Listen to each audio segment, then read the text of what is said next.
Today we're going to take a look at the three common patterns that we trace through pedigrees for humans.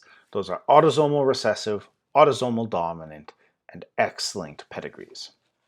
Remember that autosomal means not sex-linked, so it's on your autosomes, chromosomes 1 through 22.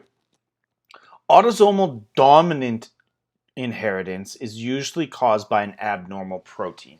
These are often destructive or toxic in some way, or they're the result of an overproduction of a particular protein. Autosomal dominance, you only need one copy of because they are dominant. The phenotype will manifest in both homozygotes and heterozygotes.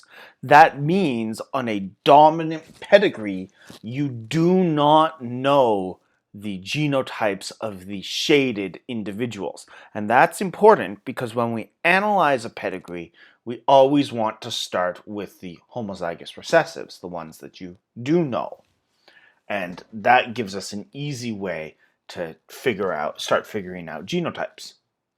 An affected offspring of a dominant trait will always have one parent who has the trait. So if you ever see skipping of generations for the phenotype, you know it either has to be autosomal recessive or X-linked. It cannot be autosomal dominant.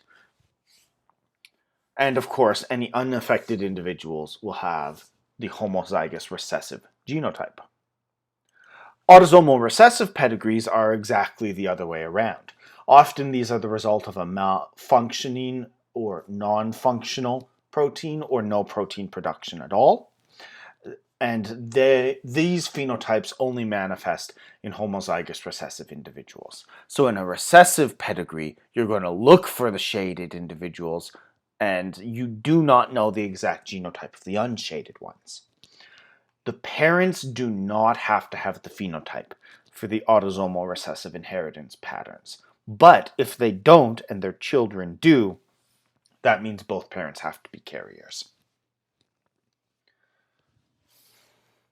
Then our last pattern we get is our sex-linked inheritance. The other two are autosomes, which means that it doesn't matter the chromosomal sex of the individual who is involved. But sex-linked inheritance, it does matter.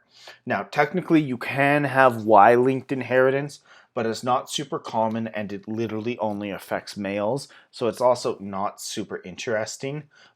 99% of the time when you're dealing with sex linkage, you're going to be dealing with an X-linked trait. Often these X-linked traits are also recessive traits, again, just because those are the more interesting ones that can build up more challenging problems. The important thing about sex linkage is it means that males and females inherit traits differently. If a trait is recessive, females will need 2 copies of it, but males only need 1 because if they have the recessive trait, it's impossible for them to also have the dominant trait.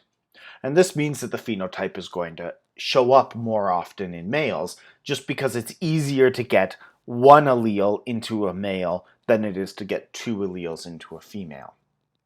When you are looking at X linkage, you also have to consider where did the alleles come from. Males always get their X chromosomes from their mothers and their Y chromosomes from their fathers. And then fathers have to pass their X chromosome on to their daughters. So that can help us with tracking down where different traits are coming and going from.